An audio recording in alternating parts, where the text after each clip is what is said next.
যাচ্ছে রাজ্যের বিরোধী দলনেতা শুভেন্দু অধিকারীর নেতৃত্বে বাংলাদেশ ডেপুটি হাই কমিশনে প্রতিবাদপত্র দিতে যাচ্ছেন রাজ্যের বিরোধী দলনেতা। সুতরাং শুরুতেই যেটা জানতে চাইবো, দীপু দাস যেভাবে দেখা যাচ্ছে ইসলামিক গ্রন্থ পুড়িয়েছে, মানব না।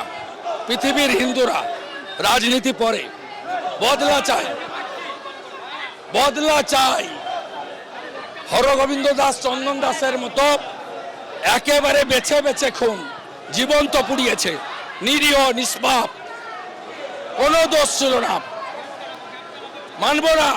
আজকে নাম নিশান, একে হিন্দু দুই বাঙালি, মানব না। আমাদের আত্মীয়রা, বাংলাদেশের হিন্দুরা আমাদের আত্মীয়। আত্মীয়দের জন্য ঘরে বসে থাকা যায় না।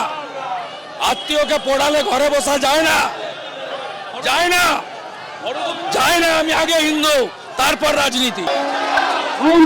বিরুদ্ধে দুনিয়ার হিন্দু, দুনিয়ার হিন্দু দীপু দাস লৌপ্রদা, দীপু দাস অমর রাহে। দুনিয়ার হিন্দু হত্যাকারীদের বদলা চাই, বদলা চাই। শুভেন্দু অধিকারী, পশ্চিমবঙ্গের বিরোধী দলনেতা শুভেন্দু অধিকারী, তিনি প্রতীকী মিছিল করে এসেছিলেন বাংলাদেশ ডেপুটি হাই কমিশনে। সেই ছবি আমরা দেখতে পাচ্ছি। বেগবাগান মোড়ে বসে পড়েন রাজ্যের বিরোধী দলনেতা। এরপর তিনি 26শে ডিসেম্বর আনুমানিক 10,000 সমর্থককে নিয়ে বাংলাদেশ ডেপুটি হাই কমিশনে আসবেন। আগামী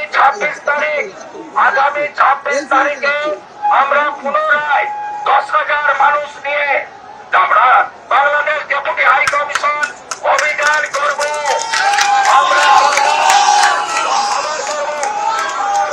আমরা দীপু দাসের হত্যাকারীদের গ্রেফতার শাস্তি হচ্ছে।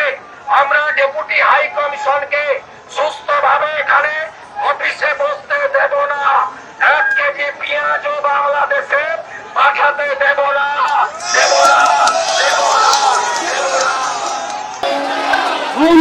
বিরুদ্ধে দুনিয়ার হিন্দু, দুনিয়ার হিন্দু দীপু দাস লৌপ্রদা, দীপু দাস অমর রাহে।